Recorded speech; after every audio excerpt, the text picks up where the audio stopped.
کاشانۂ بصیرت ایک ایسا یوٹیوب چینل جس پر ہر قسم کی دینی کتب بالخصوص محروم بصارت افراد کے لیے آڈیو اور ویڈیو فارمیٹ میں دستیاب ہیں اور بالعموم تمام مسلمان برادران و خواہران کے لیے دستیاب ہیں۔ اس لیے آپ سے گزارش ہے کہ بیل آئیکن کو پریس کر کے ہمارے اس چینل کو ضرور سبسکرائب کیجیے تاکہ آئندہ آنے والی ہر کتاب آپ کو بر وقت ملتی رہے۔ کاشانۂ بصیرت، کاشانۂ بصیرت، کاشانۂ بصیرت، کاشانۂ بصیرت۔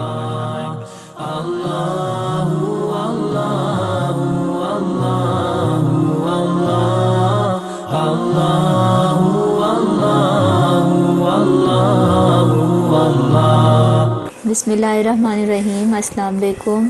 یہ کاشانۂ بصیرت کا آڈیو بک سیکشن ہے۔ اس وقت آپ جو کتاب سننے کی سعادت حاصل کر رہے ہیں وہ ہے عبادت و نماز۔ اس کا پہلا پارٹ ملاحظہ فرمائیے۔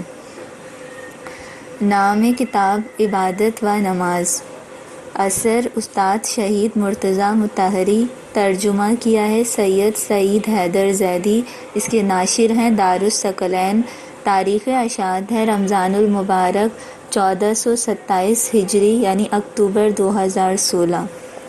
فہرست: عرض ناشر عبادت و نماز، اس میں ہے احیا روح عبادت یاد خدا۔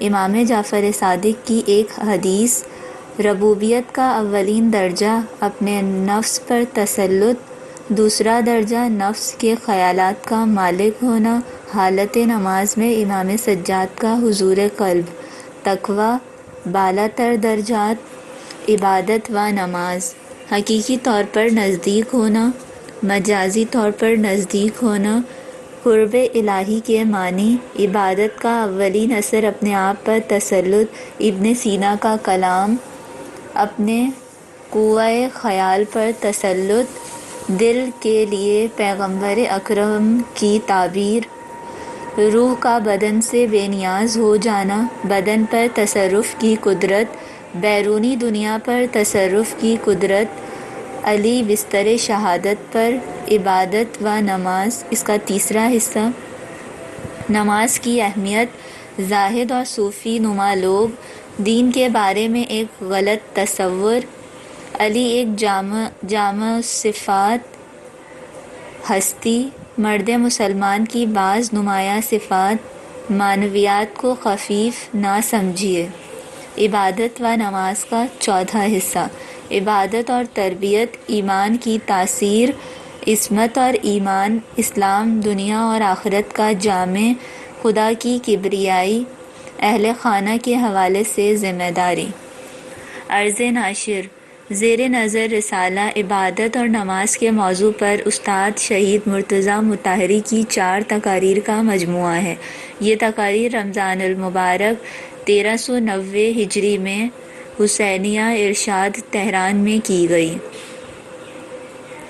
ان تقاریر میں شہید مطہری نے اسلام میں عبادات و معنویات کی اہمیت پر روشنی ڈالی ہے، خداوند عالم پر ایمان اور عبادات کے تربیتی اثرات پر گفتگو کی ہے، اور فقط انہی میں ڈوب کے رہ جانے یا انہیں یکسر نظر انداز کر دینے کی نفی کرتے ہوئے اسلام کے ایک جامع اور دنیا و آخرت دونوں کی کامیابی اور فلاح کے طالب دین ہونے کی وکالت کی ہے۔ تقریر اور تحریر اپنے خیالات دوسروں تک پہنچانے کے 2 ذرائع ہیں، ان میں سے ہر ایک کا اپنا علیحدہ انداز اور مخصوص اثر ہوا کرتا ہے۔ مقرر اپنی حرکات و سکنات اور چشم و ابرو کی جنبش کے ذریعے بھی پیغام دیتا ہے، جبکہ تحریر اس سہولت سے محروم ہوتی ہے، لہٰذا کسی تقریر کو اس کی پوری تاثیر کے ساتھ قلم بند کرنا ممکن نہیں۔